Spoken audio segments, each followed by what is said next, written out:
This whole situation is just ridiculous. The e-scooters are slipped through as an electric vehicle, so it's the same as me driving, a 10-ton truck without insurance. I knew I was taking a risk. My wife was a little bit concerned, but I said, these are the future, and it's instead of using my car. We're now 1 week into the e-scooter defence fund campaign, and we bring you another frustrating but all too familiar story. You can find a link to the Crowd Justice page in the description below.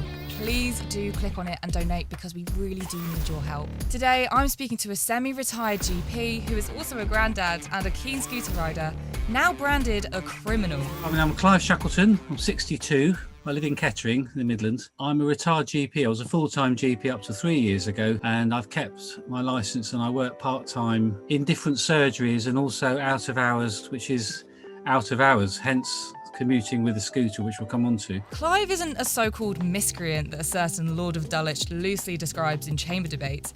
He's a respected family doctor made victim by draconian road laws. You're a semi-retired GP, you're a granddad, and yet you've been technically labelled a criminal.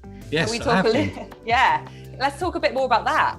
As I said, I've never had any points on my licence. I'm not a do-goody person, but I always stay within the law. When the police actually started giving me the rights, the right to remain silent, all that stuff, I thought, wow, what's this all about? That was quite shocking, actually. I'd never consider myself to be a criminal. Like many stories we've read from you in the community, Clive was done for riding a motor vehicle without insurance on the road. They were quite polite about it, and I think they started off saying, you realise it's not legal, you haven't got insurance, or have you got insurance? And I think I said, no, I haven't. I would like to. I've looked into it, but you can't get insurance. This whole situation is just ridiculous. You're punishing me far too much. So the next day I went down to King's Lynn to the pound, and he said £150. I said, what? It's a scooter, not a car, but it's the one set fee. And when I went through the back, there were 7 or 8 scooters all lined up with my one. So I took it home, and then I've not ridden it since. Obviously, I can't afford to court again, so I'm using my car instead. It's good that you were able to pay for that scooter, and maybe for that fine. But there are a lot of people out there who are using electric scooters who don't have so much money, who wouldn't be able to pay for that.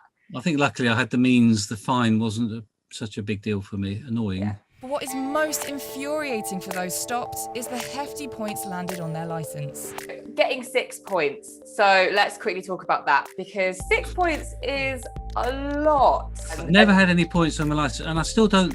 As a no-point person, I don't really understand the implications. I've been told my insurance is going to go up and I'm going to have problems for 3 years. It's not just a slap on the wrist, is it, for riding something that you should be riding? It's an ongoing sting. You can get less points causing death through careless driving when unfit through drinking than you can riding an electric scooter. What is going on here? I think they should be doing something better with their time. There's worse criminals out there than some bloke on his scooter. And there are some people going along pavements and nearly knocking people over, and that is out of order, and they should be reprimanded. Antisocial riding should not be tolerated, so proper regulation is needed to allow sensible riders like Kyla, Clive and so many others to make their journeys without fear of retribution. This grassroots campaign, led by e-scooter riders for e-scooter riders, is to send a message to the government.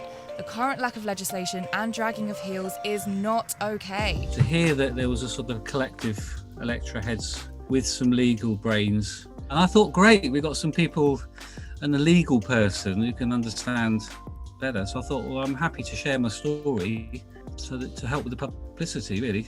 Over 100 of you at home collectively have pledged nearly £3,000 in donations in just 1 week to help cover the costs of legal proceedings. It's amazing to read your stories and see so many riders united to fight for change. I think it's going to be a bigger number. I think individually I'd have no chance. The coming together of a mass of people who have a similar story to make a bit of a song and dance. I hope when this goes out, there'll be people watching this people have sent me messages on where I've posted on Facebook and things. They said, I feel your pain. This happened to me in March and blah, blah, blah. So there's a lot out there. There's still a way to go before reaching our target of £11,000. So make sure to keep sharing the campaign with friends, colleagues, neighbours. Keep sharing your stories, and together we will be heard.